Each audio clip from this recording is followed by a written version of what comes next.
Hi, everyone. I was born in Grand Rapids, Michigan. Growing up, I had it all. My next-door neighbors were my best friends, and we played outside every day. I never had to leave the safety of my front yard to do anything. It was all right there. However, all this changed when my dad was offered a job in Florida that he just couldn't turn down. When my parents first told me that we would be moving, I didn't think much of it. I guess I just didn't understand the profound effect that such a thing would have on my life. I was a little sad as the moving day approached, but I was also really excited. The first 12 years of my life had been in the same house with the same people, so the idea of something new was appealing. On moving day, as we said our goodbyes, I was one of the only ones not crying. I was ready to make the 2.5-day drive from Michigan to our new home in Florida, but leaving wasn't as easy as I thought. Just minutes after getting into the car and driving away, I began to feel a deep sense of sorrow and fear for what lied ahead. This feeling continued after arriving at our new home. I didn't have any of my childhood friends or the familiar neighborhood I grew up in. I felt like I just reset my life. I began middle school 2 weeks after arriving in Florida, and let's just say it wasn't the best experience. Being brand new to the state, walking into a school full of strangers was one of the most terrifying experiences of my life. For over 2 years, I struggled with the pain of leaving my old life. I looked back and saw my life in Michigan as my best years.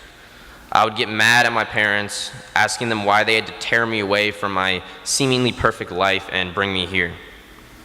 I hated living here, and this hatred and refusal to even give this new life a chance caused me to shut myself off from my family and from making new relationships. All I wanted to do was go back. Flash forward to the end of 8th grade, my parents told me that they wanted me to go to a private school because my sister had a not so good experience at Lakewood Ranch High School.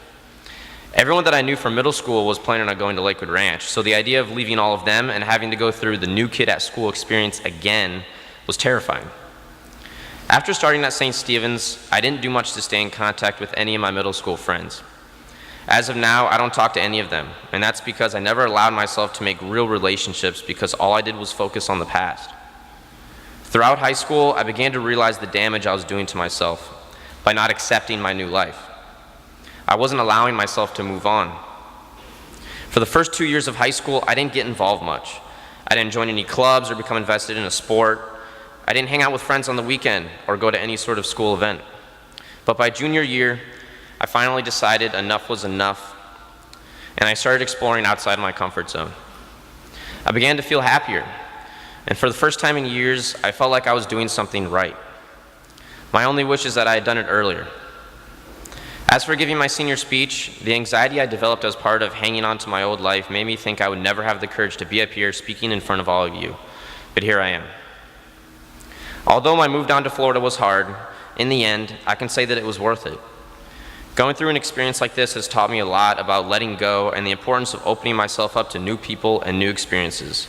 Because if I refuse to and I get stuck in the past, it'll only make things worse. Now I'd like to do some shout outs. Ben, Ross, and Andy. It's been amazing having you guys as friends. You three have been there with me since I first came, and honestly, I don't know how you would put up with me still. There's no other group of guys I would rather lose my money to in poker. Magnum, you never cease to amaze me by the questionable things you say. Also, shout out to Demi, Caroline, Shane, Clayton, David, Alan, and Bruno, also known as Brick. Finally, to my parents. Dad, whether it's been riding dirt bikes on the weekend, watching random documentaries on various wars, or talking hours on end about college and my future career, you've always been a role model to me, and I wouldn't ask for a better dad. Mom, you're the kindest, most loving person I know, and you've always been there for me. I really don't know what I would do without you, and I'm proud to call you my mom. I love you. And finally, Isabel. Unlike other siblings, we've always been close and we were never the type to fight. I miss you at college, and I wish you the best of luck as you graduate and take the next big step in your life. Thank you.